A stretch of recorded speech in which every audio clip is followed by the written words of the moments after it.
ಬದುಕಿಗೋಸ್ಕರ ನಿರಂತರವಾಗಿ ಸುಮಾರು 5 ವರ್ಷಗಳಿಂದ ಹೋರಾಟ ಮುಂದುವರಿಸ ನಾವು ಬ್ರಿಟಿಷ್ ಸರ್ಕಾರ ತಿದ್ದುಪಡಿ ಆಗಬೇಕು, ನಮ್ಮ ಭೂಮಿ ನಮಗೆ ಸಿಗಬೇಕು ಅನ್ನೋ ಉದ್ದೇಶದಿಂದ ಸುಮಾರು ಮನವಿ ಮಾಡಿ ಹಲವಾರು ಸಂಘಟನೆಗಳಿಂದ ಮತ್ತೆ ನಾವು ಕೂಡ ಹಲವಾರು ಪ್ರತಿಭಟನೆ ಮಾಡಿದ್ರು ಕೂಡ ಯಾವುದೇ ರೀತಿ ಸ್ಪಂದಿಸದೆ ಈ ಶೋಷಿತರ ಮೇಲೆ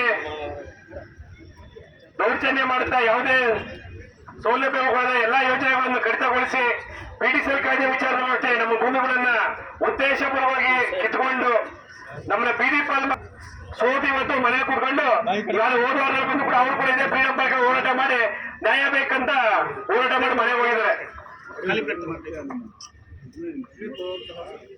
ಈಗಿನ ಪರಿಸ್ಥಿತಿ ಒಳಗೆ ನಮಗೆ ಹಿಂದಿನ ಕಾಲದಿಂದಲೂ ಕೂಡ ಈ ಶೋಷಿತರಿಗೆ ಏನಾದರೂ ನ್ಯಾಯ ಸಿಕ್ಕಿದೆ ಅಂದ್ರೆ ಕೇವಲ ಕಾಂಗ್ರೆಸ್ ಸರ್ಕಾರದಿಂದ ಮಾತ್ರ.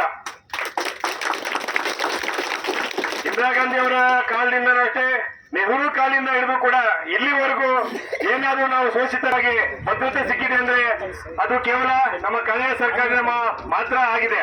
ನಾವು ಬ್ರಿಟಿಷ್ ಸರ್ಕಾರದ ತಿದ್ದುಪಡಿಯಾಗಿ ನಿರಂತರ 5 ವರ್ಷ ಹೋರಾಟ ಮಾಡಿದ್ರು. ಅವರು ಕೂಡ ನಮ್ಮ ಧರಣಿ ಸತ್ಯಾಗ್ರಹಕ್ಕೆ ಬಂದ ಇಂದಿನ ಮುಖ್ಯಮಂತ್ರಿಯವರು ಈ ಹೋರಾಟ ಧರಣಿ ಸತ್ಯಾಗ್ರಹ ಬಂದು ನಮ್ಮ ಸರ್ಕಾರ ಬಂದ ತಕ್ಷಣ ಈ ಕಾಯ್ದೆಗೆ ತಿದ್ದುಪಡಿ ಮಾಡ್ತೀವಂತ ಅವತ್ತೇ ಘೋಷಣೆ ಮಾಡ್ಬಿಟ್ಟಿದ್ರು. ನಮ್ಗೆ ಅವತ್ತೇ ಒಂದು ಧೈರ್ಯ ಬಂದಿತ್ತು. ಸಿದ್ದರಾಮಯ್ಯವರು ಘೋಷಣೆ ಮಾಡಿದ್ರೆ ಯಾವತ್ತೂ ಮಾತು ತಪ್ಪಲ್ಲ, ನುಡಿದಂತೆ ನಡೀತಾರೆ.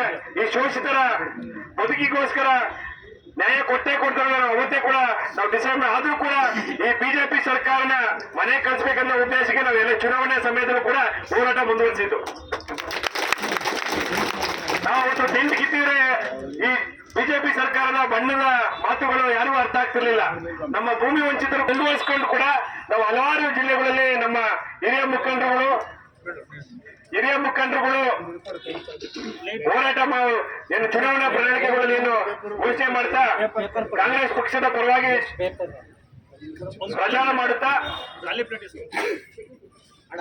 ಪ್ರಚಾರ ಮಾಡುತ್ತಾ ಈ ಶೋಷಿತರ ಭೂಮಿಗಾಗಿ ಏನು ಹಲವಾರು ವರ್ಷಗಳಿಂದ ನಾವು ಯೋಜನೆಗಳಿಗಾಗಿ ಮತ್ತೆ ನಮ್ಮ ಸಂಪತ್ತು ಏನು ಕಾನೂನು ಬಾಹಿರವಾಗಿ ಕಿತ್ಕೊಂಡಿದ್ರು ಅದು ವಿರುದ್ಧವಾಗಿ